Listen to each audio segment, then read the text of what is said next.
C'est le premier repowering, le premier renouvellement de parc éolien de EDF Renouvelable en France, et ça se passe en Guadeloupe. C'est une première nationale pour le groupe EDF. Il s'agit de renouveler un parc éolien qui avait été construit au tout début des années 2000 sur des technologies anciennes. Nous aurions pu effectivement jeter toutes les pièces démantelées, mais nous avons préféré les valoriser en les donnant à un lycée spécialisé dans la maintenance industrielle. Comme ça, les élèves pourront faire des TP sur du matériel réel, du matériel industriel conforme à leur cursus. Au mois d'octobre, ça a commencé dans un premier temps par le démantèlement des anciennes éoliennes et après enchaîné sur tous les nouveaux travaux. Tout ce qui est piste d'accès pour ce qui est plateforme. Ensuite enchaîné sur les travaux de génie civil. Les entreprises ont sorti les infrastructures dans les temps. L'enchaînement des tâches s'est bien déroulé pour arriver à un montage des éoliennes dans les temps par rapport au planning du chantier et à la période cyclonique qui commence aussi.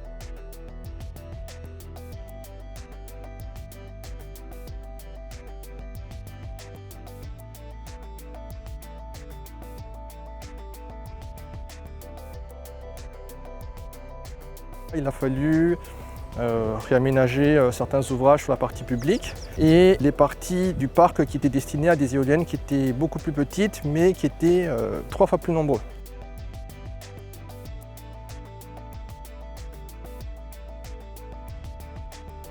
La demande d'EDF Énergie Renouvelable concernant le parc éolien de Petit Canal est sur la base de 9 MW à injecter toute l'année.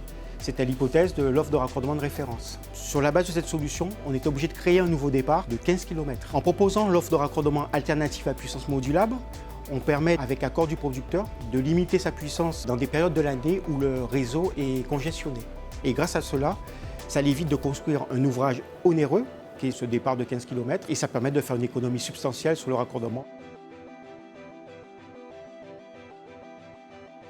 On a développé un système de backup, de réalimentation du réseau électrique interéolien qui permet, en cas de cyclone et de perte du réseau public, de pouvoir réalimenter les machines avec un groupe électrogène, de leur permettre de rester orientés face au vent, de pouvoir pitcher les pales et de limiter en fait les dégâts matériels que pourrait induire le passage d'un cyclone sur le parc éolien. On fait du lissage de puissance. On doit être capable, de la veille pour le lendemain, d'annoncer ce qu'on va produire.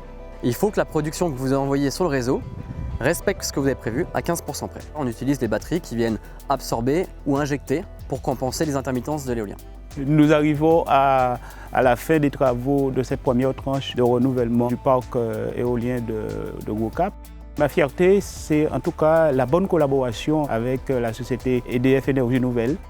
Nous avons mené une vaste campagne de concertation avec la population, d'adhésion, et ça a facilité les choses.